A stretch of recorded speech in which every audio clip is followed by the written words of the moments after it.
Okay, here we go.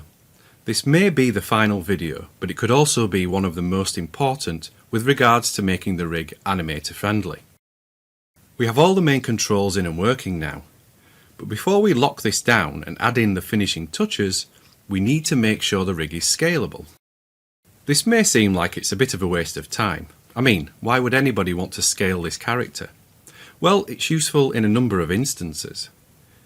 It could be that the scene scale has changed, so the character needs adjusting, or perhaps the character needs to change scale in the game. It could be that you're using the same rig on a number of different characters, and you want to vary their scales as well. So it is quite useful, and it's become a fundamental part of rigging, so it is expected. And it's not difficult to set up, so it will make our rig even more powerful. Really quick question for you now. How would you like to help support the future of this channel and keep these videos free? Well, there are a few options. One would be to simply treat me to a coffee at my coffee page as a quick and easy thank you. You could also grab something from the antCGi store or one of my other online stores like CubeBrush and Gumroad. This is where you will also find the course files that go with this course, so you can download them and follow along. However, for as little as 99p a month, you could join the antCGi club. There are a few ways you can join. You could head over to my Patreon or Coffee pages, or alternatively simply hit that join button below this video. In short, the more support I get, the more time I can dedicate to creating more high quality content just for you. To get more information on how you can help, follow the link on the screen or in the description below. Okay, now that's out of the way, let's get on with the video. So when I talk about making the rig scalable, I mean being able to select the root control and scale it like this. So as you can see, we have some issues to iron out. The character is deforming and changing shape, but we need him to maintain the same proportions. First, there are some basic things to check. Open the connection editor and make sure the root control is in the left side. We want the scale attributes here. Basically, everything underneath the root control is being scaled with it, but the systems that are inside the do not touch group aren't. Now we can't just scale the main group itself because some of these systems already automatically scale with the controls, so we will end up with a double transform. If we adjust the skeleton group's scale though, you see that we can get back to the correct scale. So we know we need to connect this to the root control so it scales with it. Load the skeleton group into the right side and connect scale to scale. The character now snaps to the correct scale. It's looking better already. Now one thing to point out is that if you're setting things to scale with the root control, you ideally need them to have the same pivot point as the root control, so everything scales from the same point. Now this should be the only group you need to connect, but it's always worth trying the others to make sure. Okay, so the next obvious issue is with the limbs, and this is being caused by the stretchiness that we added in the previous video. If you remember, we needed to use different nodes to calculate the scale and distance, and these are being offset because of the overall scale. So we need to add the scale values back into them to correct that offset. Let's jump into the node editor and move it.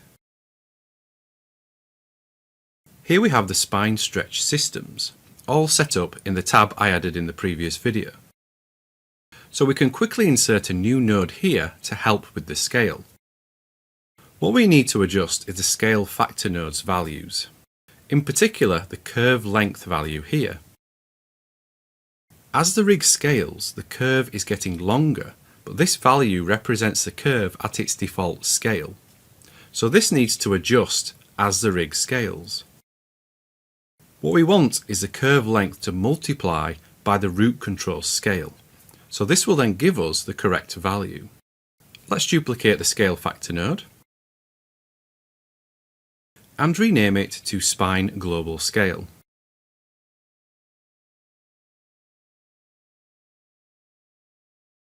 We have the base curve length here, so let's copy this and put it into input 1x.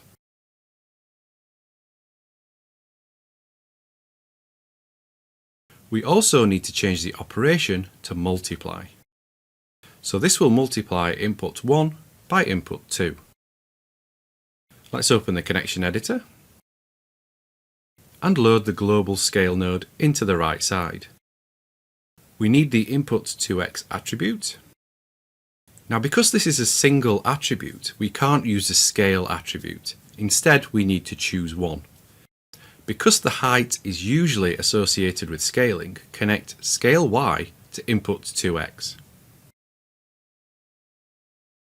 So this is now multiplying the base length by the root scale of 1.24. Let's connect this to the scale factor node now. I'll just open it. This is the value we want to replace. So connect output x to input 2x.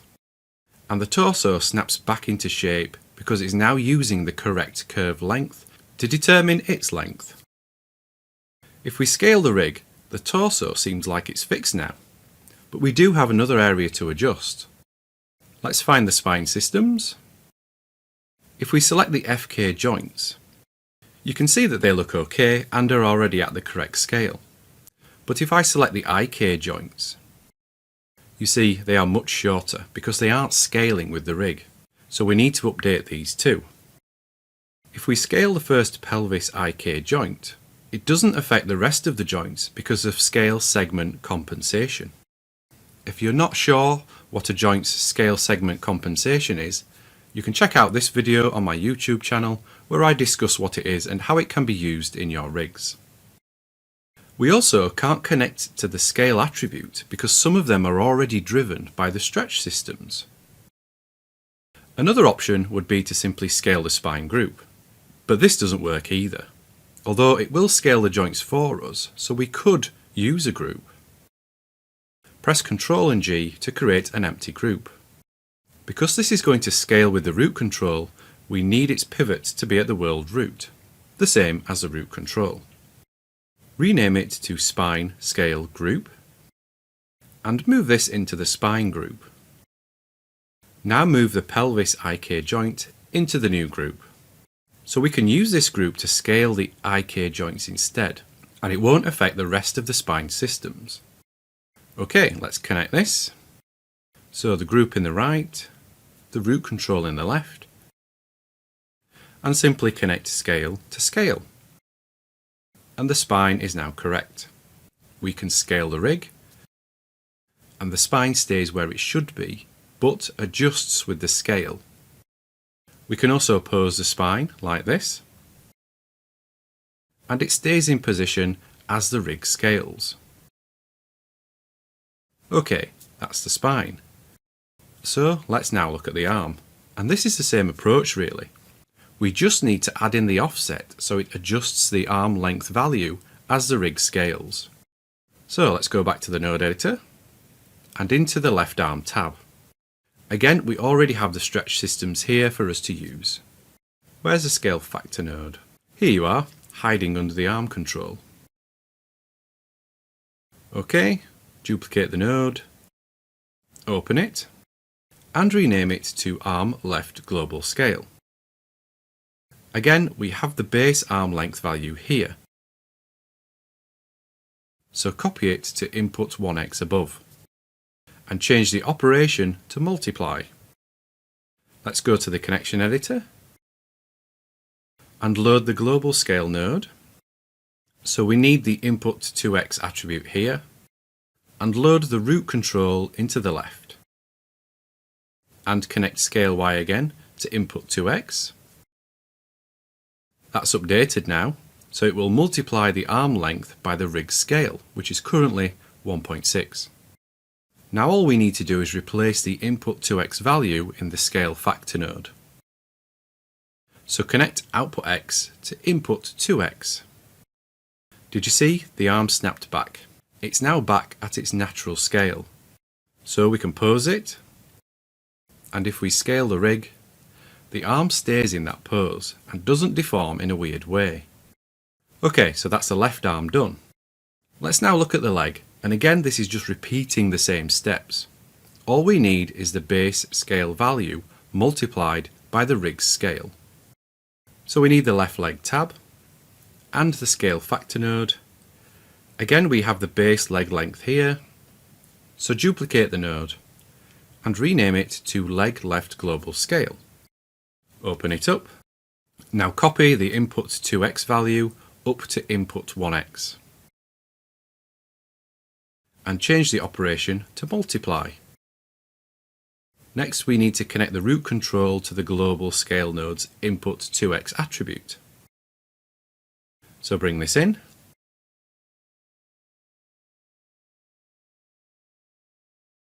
and connect scale y to input 2x. Okay, that's updated.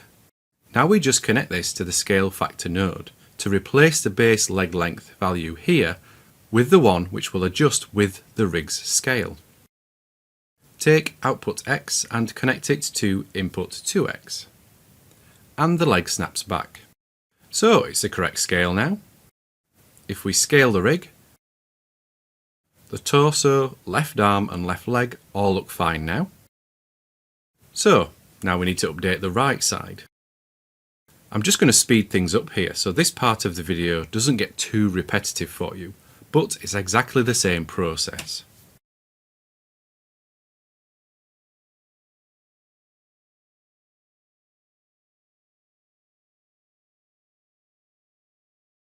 Okay, done. And we can now scale the rig without any issues. We can also move it and rotate it too. Perfect. So the rig is now scalable, so it's time to start thinking about locking it down. We already have some attributes which will do this to a certain degree. We can hide the rig systems and the skeleton so the animator can't see or select them. We can also lock the geometry, again so the animator is unable to select it. The problems come when we select everything else in the scene, which is what an animator could do to quickly add a key on every control. As you can see here, we also selected the end position locators for the stretchiness, which has all its attributes available to edit. As you can imagine, if an animator accidentally animated these locators, it would break the stretch systems, so this needs addressing. Let's look in the outliner.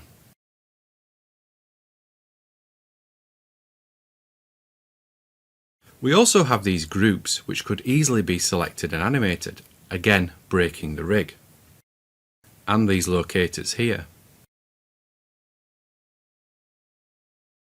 What I've known many animators do in the past is simply select the root control and then select its hierarchy to then set a key on the whole character. But as you can see, we have groups and IK handles and all sorts in here, which would then have keyframes on them. So in short, we now need to go through and lock everything the animators shouldn't be able to touch, or be able to add a keyframe onto. Before we do that though, we are going to create a few selection sets, just like we did with the bind joints here. So the animator can instead use these to select all the controls quickly and easily. Plus this will only have the nodes in that they are allowed to touch. Let's filter just the controls, which all have underscore control on the end of their names. So now we can see all the controls. Let's select the main body controls. So ignore the toes for now, and the fingers.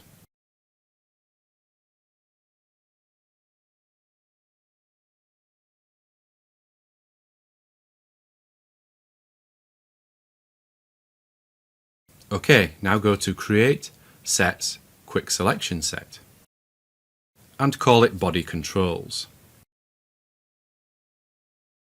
Now create another for the left toes,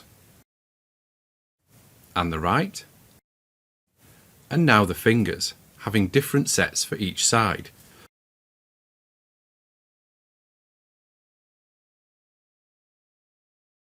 Okay, clear this.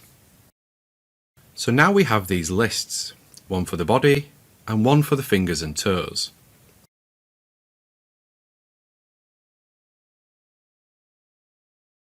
We can select all those now and right click and go to Select Set Members to quickly select all the controls. Let's add another set now. Call this All Controls. This now selects all the controls, but it misses the root controls here. So we need to include these. Let's find them. And simply use the middle mouse button to add them to the All Controls list. Now we have the main controls selected, we can do something else. Go to Control, Tag as Controller. This adds a new node to each control. Let's take a look. Here it is. So these nodes help Maya in many ways. Firstly, they tell Maya these are animation controllers, which means that they will then use GPU acceleration, so they can speed up your workflow and the playback. You can also use them to set up custom pick walking too. Plus, under the visibility mode drop-down box, you will see that you can set each control so it's always visible, or it inherits its parent's visibility. You can also set it to be invisible unless your mouse pointer is close to it, like this, which is a great option for complex rigs with lots of controls. Okay, let's start locking things down now. Select all the body controls. So all these attributes are currently available, but we don't want the animator to scale any of them. For this particular rig, we didn't add in any specific scale options on these controls, so it's safe for us to simply lock and hide the scale and visibility attributes. I'll do it over here so you can see. So all that's left are the attributes the animator is allowed to use. With the root control, we need the scale attributes, but we only need the translate and rotate attributes on the other controls. Let's select the finger and toe controls next. Again, we can probably lock the scale and visibility attributes on these. Just leaving the translations and rotations should be fine. Okay, what's next? Let's switch to FK and check those controls. One option would be to restrict how the joints rotate in these areas. So the arm can't break, like this, and it only rotates around the X-axis. Let's select the other controls and double check. Yep, rotate X. So let's lock and hide rotate Y and Z. Now the elbow will only bend around this axis, so the arm can't be broken or put into an unnatural pose. Let's look at the hierarchy now. As mentioned earlier, the animator may just select the root and then the hierarchy and set a keyframe on everything. So we need to ensure that everything in here is locked. So groups like this need to be locked down. Let's work our way through and see what else we need to lock. So the main groups, and we also want to lock down the reverse foot groups too, and also its joints. If these have keyframes added to them, the foot controls won't work. And these. Also the other reverse foot.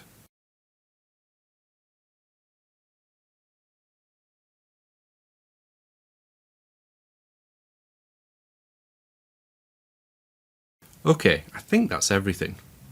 So just select all the attributes and then lock and hide them. Good. Now the world space groups we added. These can be locked too actually. Let's find them all.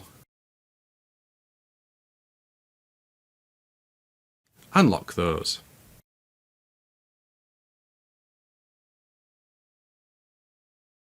We have these locators, the space swapping ones. Let's show them all and switch back to IK.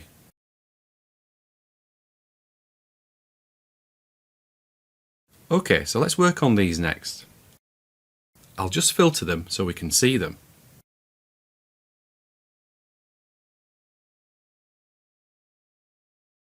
Some still have translation values on them, so we need to clean those first.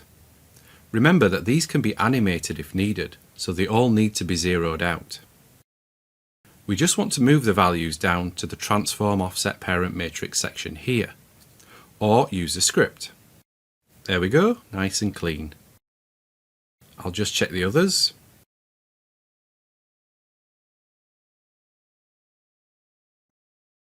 Okay, now let's select them all and lock and hide the scale and visibility attributes. Okay, what else? Yes, the end position locators. Let's filter those. This is why naming is so important, so you can easily find things later. We only have 4, one for each limb. So let's select those and lock everything. The animator doesn't need to touch these. Let's go back to the IK handles. There are some stray attributes here which we should also lock. Again, let's filter them.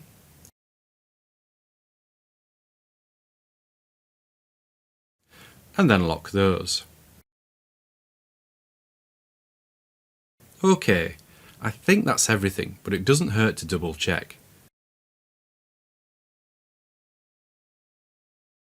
And even though we locked and hid the attributes, everything still works.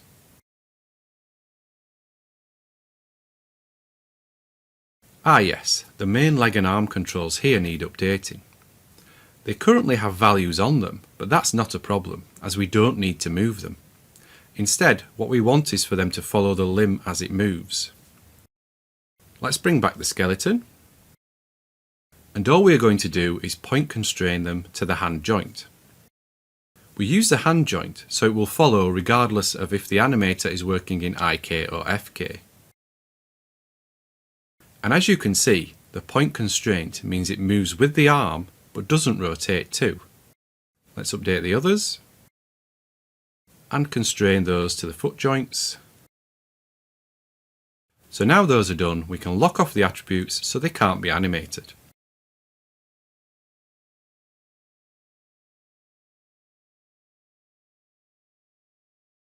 That's better.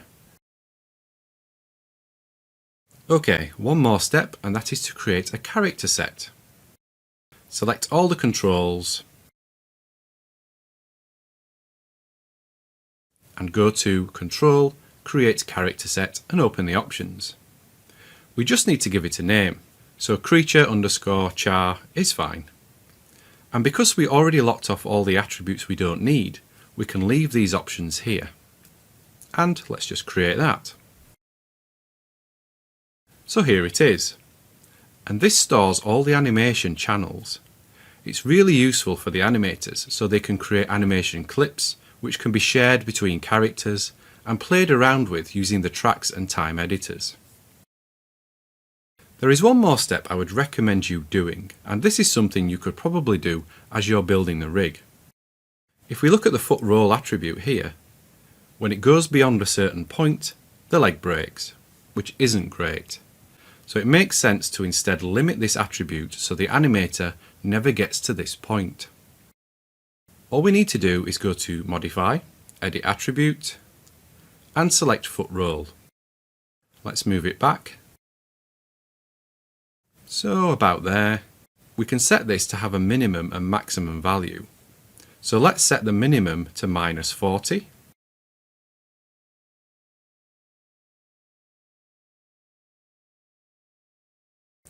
Just turn that off. So the maximum should be around here. Let's say 80. We can scrub that now and it won't get to those breaking points. We can do the same with the foot bank attribute too. So this is too far. Maybe there. Switch to foot bank and set these to -60 and 60.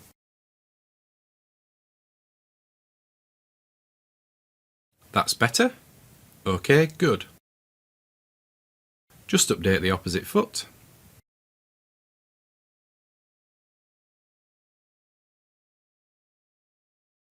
OK, good. All limited. So now we have a rig which is fully built and made animator safe, so there shouldn't be any breakages. With that said though, there's always something that gets missed, so it's worth giving everything another once over just to be sure. As you can see, there is more work we need to do. We spent all this time working on the main body, and there's lots of other meshes which need rigging too. By now though, I'm sure you could add these yourself. They only need simple joints and controls to make them follow as a character moves. In fact, just to simplify things, I've just used the main joints and simply skinned these models to them.